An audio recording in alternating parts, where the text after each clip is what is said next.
And she goes, "You don't even look like a bear guide." Welcome to 10-Minute Travels. With me as always is Phil Freeman. And with me, as always, is Shane Patrick. And tonight we have a very special guest, Tia Shoemaker, a really good friend of mine. And she grew up in Bush, Alaska. Let's get right to it, shall we?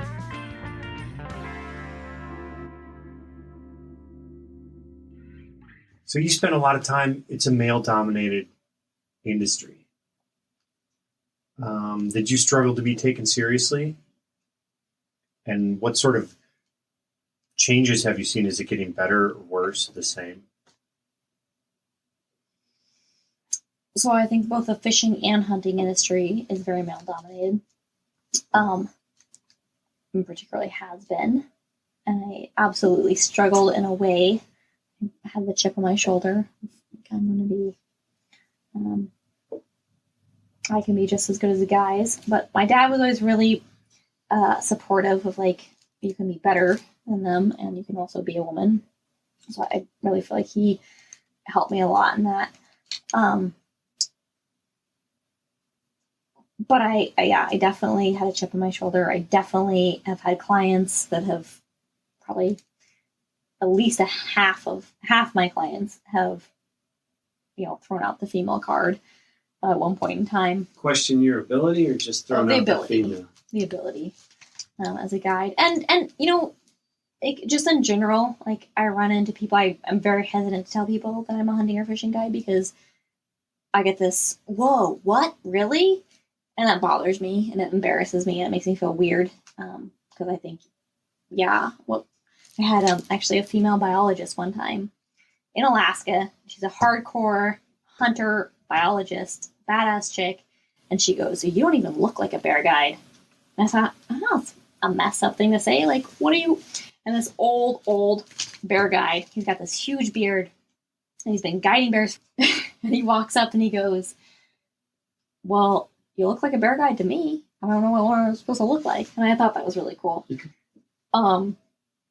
So yeah, I mean, I've definitely been challenged by clients and by the industry and by individuals, particularly redneck ones. But so a lot of the pressures came from you. Yeah.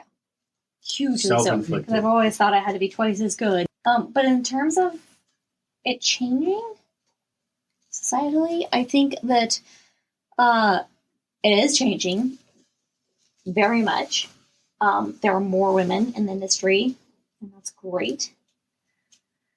And I think they're more accepted in the industry as like, oh, you're a hunter, and that's cool. But what I have a problem with is that it's accepted in a sexist way of, okay, so you're a woman, but you're still going to wear makeup and look cute in the field, right? You're still going to wear pink and shoot a bow like you shocky and like. Do you really get hair. comments from men? Like, why aren't you wearing pink? But I do see. You get the feeling? Like, I go to all the hunting shows. I see them. My clients in general, 90% of the time are awesome. Or they're not. I don't have a chip on my shoulder anymore. I'm just like, whatever. You get what you get. I don't have a problem with it.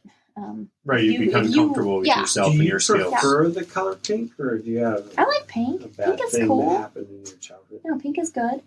But what I don't like is this whole movement of women who are trying to do like the sexy hunting thing. They're like, oh, we're huntresses and huntress. I have a problem with the word huntress. What's wrong with the word hunter? I did say hunter is not male or female. It's a hunter.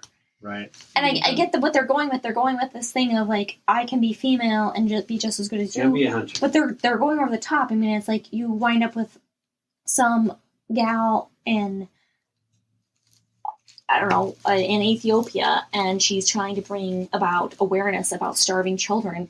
And she picks up a dead kid to be like, hey, let's bring some awareness to the world about like what's going on. But she first has to go like, oh, I have to put on my makeup here. Like it's degrading to what's happening there. And that's the same thing I feel like with the hunting industry, is that it's degrading to it. And you're not recognizing the heaviness of the situation. Makeup with a trophy picture? Well, yeah, this is a really big issue to me, but like I'll go into a little bit. A friend of mine when I was asked by an editor for a dolled up photo for some of my hunting writing, and I said, I'm not doing that. And I talked to a friend of mine who's also a hunter, and he's like, that's stupid. He said, when I was out guiding a sheep hunt, I ran across this gal. It's a TV star, and he said we could see her, and she had like her compact kit out and her mirror, and she was like doing her face up for the trophy photo. And he said it wrecked the hunt for me. Like, I didn't, A, there was people there, and B, to take that kind of a light heart towards what you've just done, very messed up. To me, like, the gravity of the situation should be you're taking another animal's life, and it should be recognized as that. And so when you sell sex to be able to take another animal's life, it's kind of fucked up and messed up, I guess. This is what Sure. But then on the other side of that coin is, like, I don't know how many states this has happened, but my family's in Wisconsin, so I know a little bit about their the hunting culture. And just a couple years ago, they made fluorescent pink legal you have to have fluorescent orange for deer season. Now you can have fluorescent pink as well. And so on the one hand, it's pretty cool to have little girls feel like more welcome into the community. Why is pink more welcome than orange? Well, that's the thing. It's a color thing. It's going from the playground.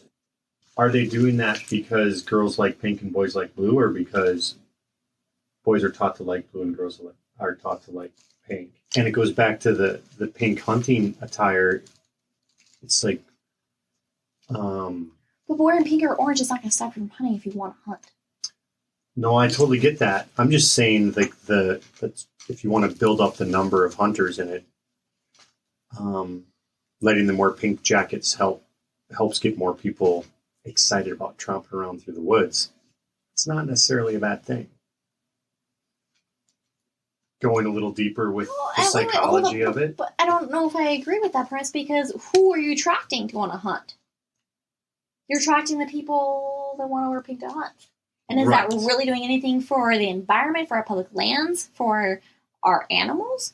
You're really kind of attracting, in general, like, you're selling it to this select crowd of people. What is the crowd of people? What's the demographic? Well, I don't have numbers, but to me, from what I've seen... Who's attracted to pink?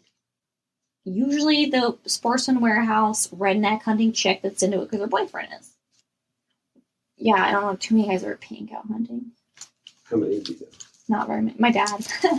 Your dad's an anomaly. Well, he's not to be. He can't. But, like, I feel like it's selling to...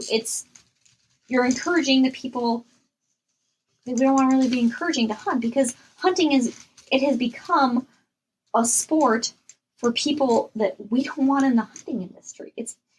They're the people, they're the long-range shooters, I gotta wear camo hunters, the people that have that's rude, but, like, they don't have the integrity, the morality, the ethics that all of our classic hunters did. All the, Are you talking about a selfie while they're sitting on the carcass kind of thing? Yeah. Yeah, it's an interesting argument, because I see that. I also see the benefit of just getting more people participating. What I see more people participating in the hunting industry is more people that are giving hunting a bad name. Because mainstream media, most people are not giving hunting a good name.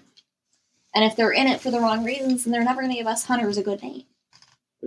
Theodore Roosevelt, he was absolutely a trophy hunter. He absolutely got out there and hunted and sure, in that day, and was out after it. But he also saw that, like, there's something to be. I don't know how many hunters I approach on a daily basis that they go, oh my god, and I made this 800-yard shot and it was fucking awesome. I blew that animal off the hill and I was dressed out my cougar gear and, like, you didn't see me coming. That's not hunting. That's murder, if you ask. Like, that's not okay.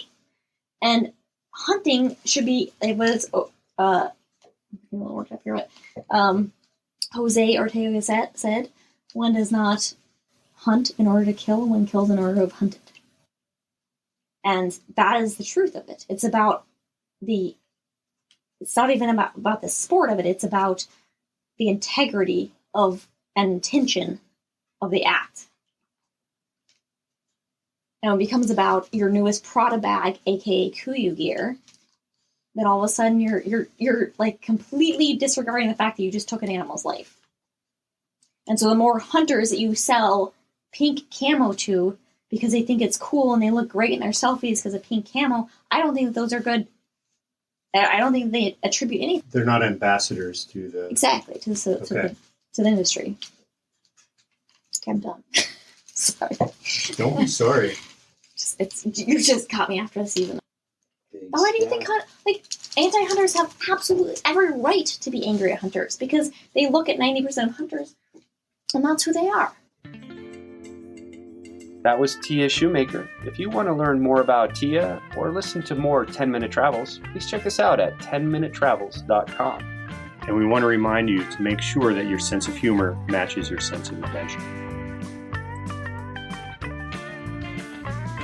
And please like, subscribe, and share this podcast on all the platforms.